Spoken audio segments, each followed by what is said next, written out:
First of all confidence అనేది ఏదో నేర్చుకుంటూ వచ్చేది కాదు. ఆ జాబ్ రోల్ మన స్కిల్స్ మ్యాచ్ అయితే ఆటోమేటిక్‌గా మనకు కాన్ఫిడెన్స్ వచ్చేది. చాలామంది ఫ్రెషర్స్ ఇంటర్వ్యూస్‌లో ఫెయిల్ అవుతారు. వాళ్ళకి స్కిల్ లేక కాదు, ఈ మిస్టేక్స్ వల్ల. అసలు ఈ మిస్టేక్స్ ఏంటి? వీటిని ఎట్లా ఫిక్స్ చేయాలో ఈ వీడియో మొత్తం ఎండ్ వరకు చూస్తే మీకు అర్థమవుతది. ఫస్ట్ మిస్టేక్, జాబ్ రోల్‌ని అర్థం చేసుకుండా అప్లై చేయడం. మనం ఇంటర్వ్యూకి అప్లై చేస్తున్నాం అంటేనే అక్కడ జాబ్ డిస్క్రిప్షన్ ఉంటది. జాబ్ డిస్క్రిప్షన్ అంటే ఏంది? మన రోల్ ఏంది? అక్కడ కంపెనీలో జాయిన్ అయితే మన వర్క్ ఏముంటది? అనేదంతా డీటెయిల్స్ ఉంటాయన్నమాట. ఇప్పుడు మనం ఇంటర్వ్యూకి వెళ్ళే ముందు ఆ జాబ్ రోల్‌కి మన స్కిల్స్‌కి మ్యాచ్ అవుతున్నాయా? అంటే ఇప్పుడు మనం ఫుల్ స్టాక్ డెవలపర్ అంటే అది మార్కెటింగ్ జాబ్ రోల్ అంటే ఇవి 2 మ్యాచ్ అవ్వవు. వాడు కంపల్సరీగా నిన్ను రిజెక్ట్ చేస్తాడు. సో, ఇవి మ్యాచ్ అయితేనే మీరు ఆ ఇంటర్వ్యూకి అప్లై చేయండి. ఇంటర్వ్యూకి వెళ్ళండి. జస్ట్ ఏదో ఇంటర్వ్యూ ఎక్స్‌పీరియన్స్ కోసం అప్లై చేశా అంటే మీ టైం వేస్టే అయితది తప్పితే అక్కడ ఏం జరగదు. మిస్టేక్ నెంబర్ 2, కంపెనీ గురించి రీసెర్చ్ చేయకపోవడం. మీరు ఇంటర్వ్యూకి సెలెక్ట్ అయ్యారంటేనే మీ ప్రొఫైల్ వాళ్ళ జాబ్ రోల్‌కి మ్యాచ్ అయిందని అర్థం. అలాంటప్పుడు మీకు ఆ కంపెనీలో జాయిన్ అయ్యే నిజంగా ఇంట్రెస్ట్ ఉంటే కంపెనీ గురించి మీరు కొంచెం రీసెర్చ్ చేస్తారు. సో, వాళ్ళు కూడా అదే ఎక్స్‌పెక్ట్ చేస్తారనమాట. మీకు ఇంటర్వ్యూస్‌లో క్వెషన్స్ అడిగేటప్పుడు వాళ్ళ కంపెనీ గురించి కూడా కొన్ని క్వెషన్స్ అడిగే ఛాన్స్ ఉంది. సో, మీకు నిజంగా ఇంట్రెస్ట్ ఉంటే మీరు ఆల్రెడీ కంపెనీ గురించి తెలుసుకుంటారు కాబట్టి వాళ్ళు కంపెనీ గురించి క్వెషన్స్ చేసినప్పుడు మీరు ఆన్సర్ ఇస్తారు. ఒకవేళ మీరు ఆ కంపెనీ క్వెషన్స్‌కి మీరు ఆన్సర్ ఇయ్యకపోతే వాళ్ళు ఇమ్మీడియేట్‌గా రిజెక్ట్ చేసే ఛాన్సెస్ కూడా ఉన్నాయి. ఎందుకంటే క్యాండిడేట్‌కి కంపెనీ పైన ఇంట్రెస్ట్ లేదు అని వాళ్ళకి ఒపీనియన్ వస్తదనమాట.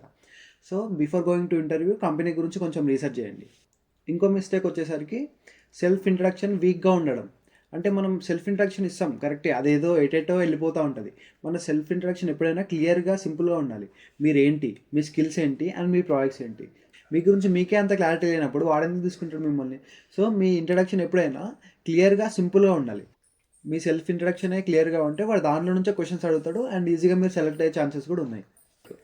మెమరైజింగ్ ఆన్సర్స్‌ని బట్టి పట్టడం. కొన్ని ఇంటర్వ్యూస్‌కి ఏం చేస్తారంటే వాళ్ళు ముందే కొన్ని క్వెషన్స్ ఇచ్చేస్తారు. ఇవి ఈ ఈ టాపిక్స్ చదువుకోండి అండ్ మీకు ఇంటర్వ్యూలో కూడా ఇదే క్వెషన్స్ అడుగుతాం అనేసరికి వాళ్ళు క్యాండిడేట్స్ ఏం చేస్తారు అంటే నార్మల్‌గా అందరూ బట్టి పట్టేసి వచ్చేస్తారు.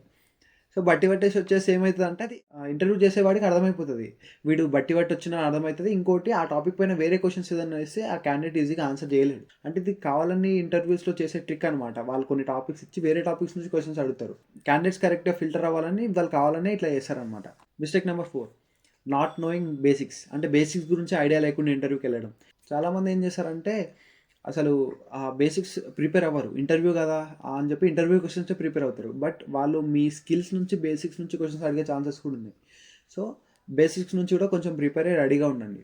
మిస్టేక్ నెంబర్ 5, మీ సొంత ప్రాజెక్ట్స్‌ని మీరు ఎక్స్‌ప్లెయిన్ చేయకపోవడం. మీరు చేసిన ప్రాజెక్ట్స్ పైనే మీకు గ్రిప్ లేకపోతే వాడికి తెలిసిపోతది. మీరిది ఏఐతోనో లేకపోతే ఎవరితోనో చేపిచ్చి పెట్టిన ప్రాజెక్ట్స్ అని వాడికి అర్థమైపోతది. ఇమ్మీడియేట్ రిజెక్షన్ ఇక్కడనే వచ్చేస్తది చాలామందికి. ప్రాజెక్ట్స్ ఒకవేళ ఒక 2, 3 ఇయర్స్ ఓల్డ్ ప్రాజెక్ట్స్ అయితే కూడా మనం మర్చిపోతాం.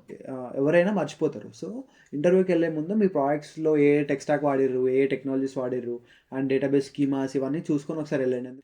ఇక్కడ మీరు తప్పు చెప్తే మాత్రం డైరెక్ట్‌గా ఇంటర్వ్యూయర్ ఆ ప్రాజెక్ట్ మీది కాదు అనుకుంటాడు. సో, ప్రాజెక్ట్ గురించి కొంచెం ప్రిపేర్ అయ్యి వెళ్ళండి. Mistake number 6, poor communication. Poor communication అంటే అట్‌లీస్ట్ మీరు వాడికి ఎక్స్‌ప్లెయిన్ చేయగలిగేలా ఉండాలి. అంటే వాడికి అర్థమయ్యేటట్టు ఎక్స్‌ప్లెయిన్ చేస్తే చాలు. మరీ ఫ్లూయెంట్ ఇంగ్లీషు, పాష్ ఇంగ్లీష్ మనకు అవసరం లేదు. సింపుల్‌గా చెప్పేసి వాడికి అర్థమైతే చాలు. మిస్టేక్ నెంబర్ 7, మనకేదైనా రాకపోతే డైరెక్ట్‌గా నాకు తెలీదు, ఐ డోంట్ నో అని చెప్పి అక్కడనే ఆపేస్తాం. ఇక్కడేందంటే ఇంటర్వ్యూయర్ చూసాడనమాట. అట్‌లీస్ట్ వీడు మన తెలియని క్వెషన్‌కి ఆన్సర్ చేయడానికి ట్రై చేస్తుండా. తెలియని ఆన్సర్‌కి కూడా డైరెక్ట్‌గా తప్పు ఆన్సర్ ఇచ్చేయమని కాదు. తెలియని క్వెషన్‌కి కూడా అట్‌లీస్ట్ వాడికి చెప్పండి. ఇది నాకు తెలియదు. బట్ నాకు తెలిసి ఇది అవ్వచ్చు ఆన్సరు అన్నట్టు వాడికి ఒకసారి ఎక్స్‌ప్లెయిన్ చేయండి. అయితే మీరు ట్రై చేస్తుర్రు అన్న ఒపీనియన్ వాడికొస్తదనమాట. Mistake number 8, not asking questions. వాళ్ళని క్వెషన్ అడగకపోవడం. అసలు ఇంటర్వ్యూస్‌లో ఒక ఇంటర్వ్యూయరే కదా మనల్ని క్వెషన్ అడుగుతాడు అంటే లాస్ట్‌కి వాళ్ళు ఒక టైమ్ ఇస్తారనమాట. దాంట్లో మీకేమైనా డౌట్స్ ఉన్నా, కంపెనీ గురించి ఏమైనా క్వెషన్స్ ఉన్నా మీరు అడగాలి. మీరు ఒకవేళ ఎలాంటి క్వెషన్స్ లేవు నాకు అని చెప్పి మీరంటే ఇంటర్వ్యూకి ఎట్లా అనిపిస్తదంటే వీడికి మన కంపెనీ పైన, మన జాబ్ పైన ఇంట్రెస్ట్ లేదు అన్న ఒపీనియన్ వస్తదనమాట. సో, ఇంటర్వ్యూకెళ్ళే ముందు కొన్ని క్వెషన్స్ ప్రిపేర్ అవ్వండి. లైక్ మీ కంపెనీ టెక్ స్టాక్ ఏం వాడతది? అంటే నా రోల్ ఏముంటది? అంటే క్వెషన్స్ అడగమంటే సాలరీ గురించి, salary related, week offs, leaves గురించి అడిగితే వాళ్ళకి ఎట్లుంటది? వీడికి మొత్తం సాలరీ రిలేటెడ్ మైండ్ సెట్ ఉంది అన్నట్టుంటది. సో, మీరు అడగాల్సిన క్వెషన్స్ ఏందంటే మీకు ప్రాజెక్ట్ పైన ఇంట్రెస్ట్ ఉంది, మీ కంపెనీ పైన, మీ వర్క్ పైన ఇంట్రెస్ట్ ఉంది అన్నట్టు చూపెట్టాలన్నమాట questions. Mistake number 9, confidence. Lack of confidence and over confidence కూడా దీంట్లోనే వస్తది. ఫస్ట్ ఆఫ్ ఆల్ కాన్ఫిడెన్స్ అనేది ఏదో నేర్చుకుంటూ వచ్చేది కాదు. ఆ జాబ్ రోల్ మన స్కిల్స్ మ్యాచ్ అయితే ఆటోమేటిక్‌గా మనకు కాన్ఫిడెన్స్ వచ్చేస్తది. లైక్ ఇప్పుడు నేను ఫుల్ స్టాక్ డెవలపర్ అనుకోండి. Job full stack developer one stack role అడుగుతుందనుకోండి. ఆటోమేటిక్‌గా నాకు కాన్ఫిడెన్స్ వస్తది. అండ్ ఓవర్ కాన్ఫిడెన్స్ ఎప్పుడు వస్తుందంటే అవతల ఇంటర్వ్యూయర్ సైలెంట్గా ఉండి తక్కువ ఈజీ క్వశ్చన్స్ అడుగుతున్నప్పుడు మనం ఆటోమేటిక్గా ఇట్లా లేసి అని చెప్పి మనం ఇట్లా నెగ్లిజెన్స్ వచ్చేస్తుంది అనమాట సింపుల్ క్వశ్చన్స్ అడిగినప్పుడు. మీరే తోపు అన్న ఫీలింగ్ వచ్చినప్పుడు వాడు ఈజీగా దాన్ని చూసి వాడు రిజెక్ట్ చేసే ఛాన్స్ ఉంది. సో ఎప్పుడైనా కాన్ఫిడెంట్గా ఉండండి, బట్ ఓవర్ కాన్ఫిడెన్స్ వద్దు. సో సింపుల్గా ఆన్సర్ ఇవ్వండి. ఇంకోటి కాన్ఫిడెన్స్ రాకపోవడానికి కారణం మీరు ఒకవేళ ఇంటర్వ్యూస్ కూడా అటెండ్ కాకపోతే, ముందు ప్రీవియస్ ఇంటర్వ్యూ ఎక్స్పీరియన్స్ లేకపోతే కాన్ఫిడెన్స్ రాకపోవచ్చు. సో అప్పుడప్పుడు ఇంటర్వ్యూస్ అటెండ్ అవుతుండని ఆటోమేటిక్గా మీకు కాన్ఫిడెన్స్ అనేది వచ్చేస్తుంది. Mistake number 10.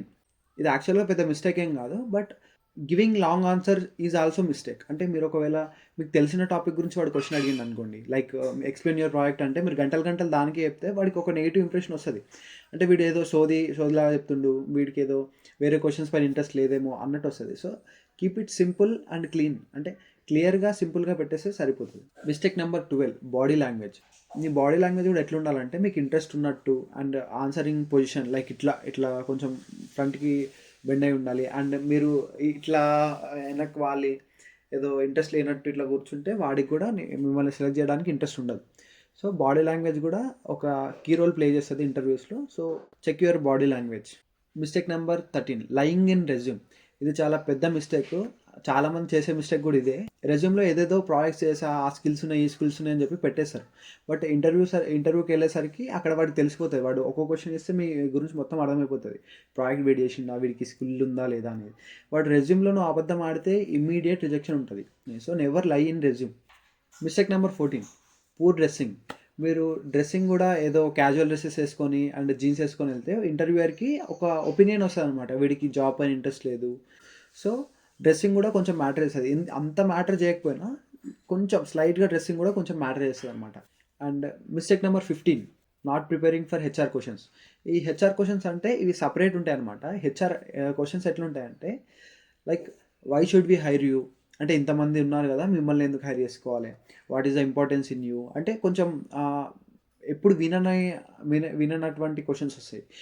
మిమ్మల్ని హైర్ చేస్తే ఆఫ్టర్ 5 years మీరు ఎక్కడ చూసుకుంటారు మీ పొజిషను అన్నట్టు వాళ్ళ క్వశ్చన్స్ ఉన్నాయన్నమాట. సో వీటికి కూడా మనం డైరెక్ట్ సడన్గా ఆన్సర్ చేయలేమన్నమాట. వీటిని ముందే కొంచెం చూసుకొని కొంచెం ప్రిపేర్ అయ్యి వెళ్ళాలి.